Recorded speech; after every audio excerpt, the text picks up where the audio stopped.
Hello, everyone. I am Carlton T. Clay. Welcome to Celebrate Black Excellence. Our next guest is a historian and the executive director of the Lucy Craft Laney Museum of Black History. Let's welcome Corey Rogers. How you doing today? How you doing, Carlton? I'm good. I'm good. How are you doing? I'm good. I'm good. Thank you for having me here. Yes. I never turn down an opportunity to talk about the great history that's here in Augusta, Georgia. So when you called, I came running. And so I'm ready to talk history, ready to talk everything Lucy Laney. Nice. We definitely appreciate you for having you here. But let's get started with you. Now, what inspired your interest to study history?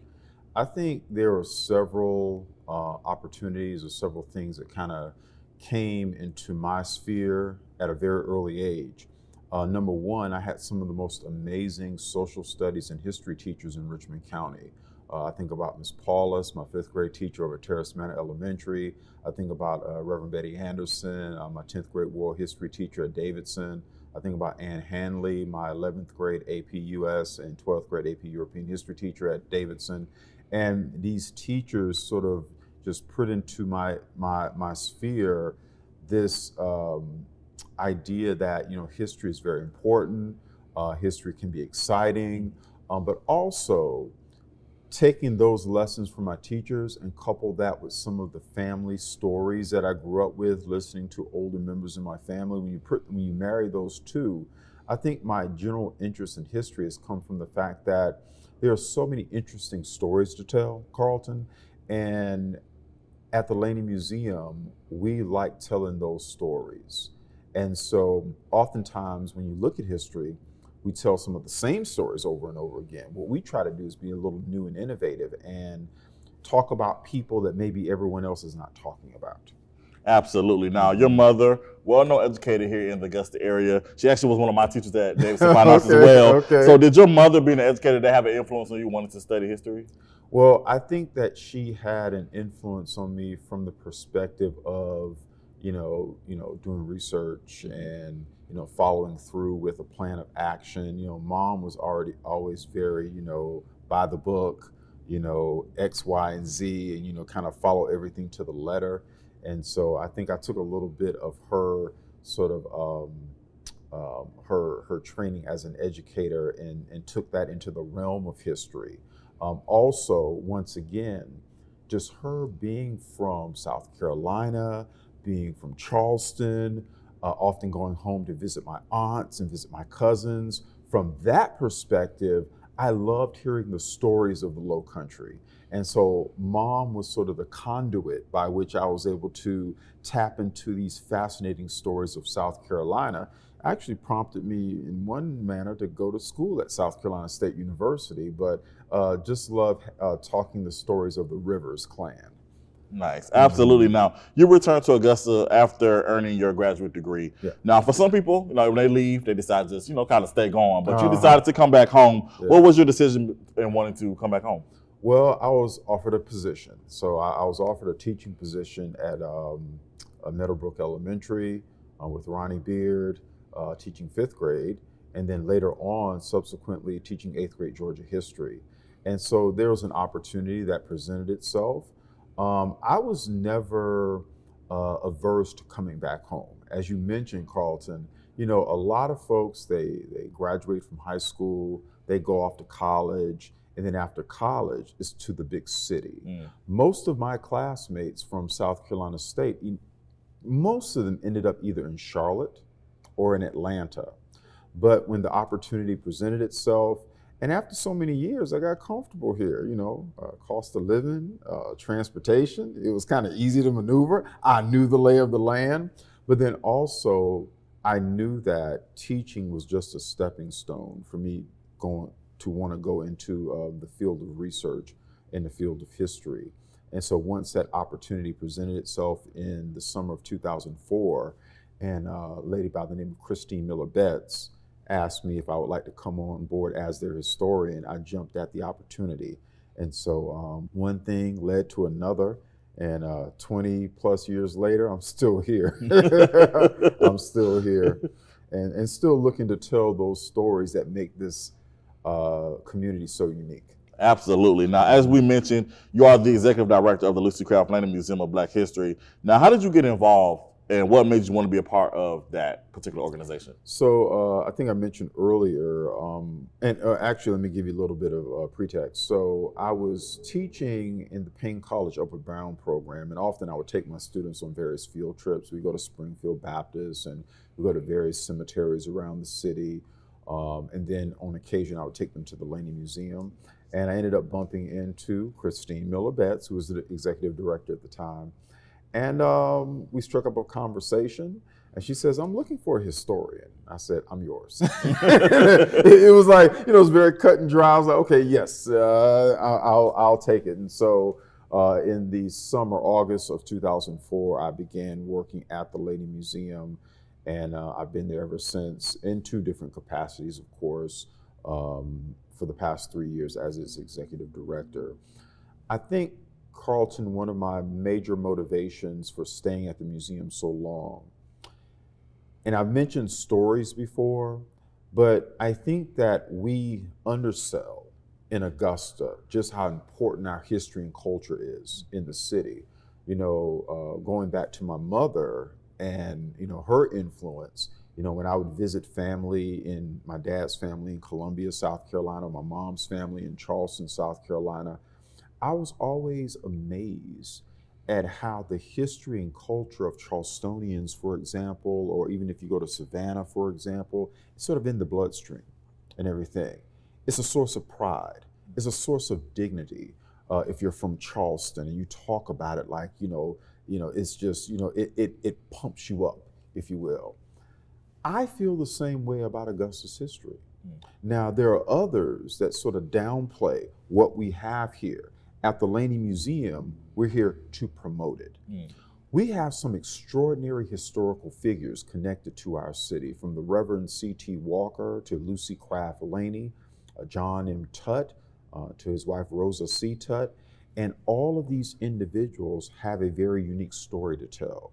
We want to be that conduit that tells that story. Absolutely. We definitely appreciate you for all that you do. Now, the Lucy Craft Laney Museum of Black History is a prominent landmark here in Augusta. How important is it for people to come and visit and learn more about not just Black history in Augusta, but just the history of Augusta as a whole? Exactly. And I'm glad you framed it that way, because often people will hear me say the Lucy Craft Laney Museum tells the stories of Augusta, just seen through the prism of the Black experience. So these are stories that are meant for everyone. And so come one, come all. And I think the importance, to kind of get down to the meat of your question, the importance of it is that many of these individuals, example, Lucy Laney, had a national impact on education. I often tell the story that one day I was working in my office and I overheard someone refer to Miss Laney as a local educator. And several of us took offense because it downplays her national importance. Here was a woman who befriended Dr. W.B. Du Bois. Here was a woman who literally mentored in Augusta, Mary McLeod Bethune. Here was a woman who transformed education and social action in the early 20th century. And so we want to make sure that people remember that, people know that. One of the examples I often use of how important Miss Laney was and how important people thought she was in 1974. Then Governor Jimmy Carter honored her with a portrait that still hangs in our state capitol. And so Miss Laney, her story, the people involved with her, the people that made up this thriving community. People, often hear us talk about, the golden blocks of Augusta. Well, what were the golden blocks? Why did they exist? Who are some of the people that made it prominent? What were some of the businesses that made it prominent? It was, in fact, our Black Wall Street. So when you come to the Laney Museum, you come to get a piece, a slice of what Augusta's history is all about. We are indispensable. Absolutely, absolutely. Now, you also host walking tours in the Laney Walker District. And you also work with the Greater Augusta Arts Council, with the adding of the murals in several areas in the city of Augusta. How has this helped with educating folks about Augusta's history? Oh, this has been vitally important. And let me give a shout out to the Greater Augusta Arts Council. Let me give a shout out to Housing and Community Development. Those two have been two of our tried and true partners in this initiative since 2018. And that's when the Golden Blocks Public Art Initiative started. When Amina Walton, Pax Barbara, and myself met over at Sacred Heart back in 2018, 2019, we were trying to come up with a concept for public art on Laney Walker. Prior to that, there had been no installations of murals or sculptures or anything of that nature. And so we decided we would come up with this plan of action to create public art on Laney Walker, but we needed a name.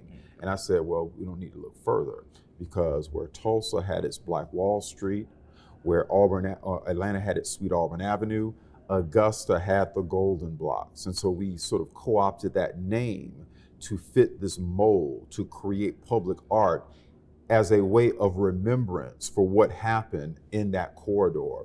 And so it's been very exciting. You know, the last mural we did back in November of last year, we dedicated was Heroes at Home and Abroad. It was a tribute to African-American soldiers during the Golden Block period. Previously, the mural we dedicated early 2025 dealt with arts and entertainment. So we looked at the Fifth Jubilee singers who came here annually. And we looked at Marian Anderson, who sang at Miss Laney School in 1921, or Joseph Henry Douglas, the grandson of Frederick Douglass, concert violinist who performed at Tabernacle in the 1920s. So all of these murals and sculptures, it gives the Laney Museum and the Arts Council and all of our partners an opportunity to take that history that may sit in an archival box, or you may only see if you walk through the museum, and present it for public consumption. And so far, so good. Now, if someone wants to visit the Lucy Craft Laney Museum of Black History, or if they want to book a walking tour with you, or if they want to get involved with helping telling Augusta's history, how can they do that? How can they contact you? So the first thing is you can always reach us at the museum. You can call the museum at any time. For all of our contact information, you can go to lucycraftlaneymuseum.com. You can also see us on all of our social media pages. And so we are totally accessible to the public. We do museum tours every Tuesday through Saturday at 10:30, 11:30, and 2:30. Walking tours are usually by appointment. And then any other special events, programming, lectures. For example, we have a lecture coming up this May in honor of America 250, where we will highlight the life and legacy of Prince Hall, the founder of Black Freemasonry. And so all of these things can be found at the Laney Museum. All you have to do is go to the website, and we'd love to have you. Absolutely. Well, Corey, thank you so much for all that you do. We definitely appreciate you. And I brought you here for another reason as well. Because of that, we want to honor you for all that you do for the city of Augusta. So this month, you are the winner of the Mary L. Jones Black Affirmation Award for the month of January. So we have this for you. Okay. Here you go. Congratulations. We have this for Corey Rogers. I appreciate it. There you go. I appreciate it. Thank you, Carl. Thank you. You're welcome. Thank you for all you do, man. We appreciate you, and we do not take it lightly at all. Again, Augusta history is important, and your passion for it exudes greatly. So we just want to honor and give you your flowers. Thank you for all that you do. So thank you. Thank you, sir. And thank you for what you do, giving us a platform, giving us a forum, and you just keep on keeping on, sir. I appreciate you. All right, everyone. I am Carlton C. Clay. This is Celebrate Black Excellence. We celebrate Black excellence every day. Have a good one.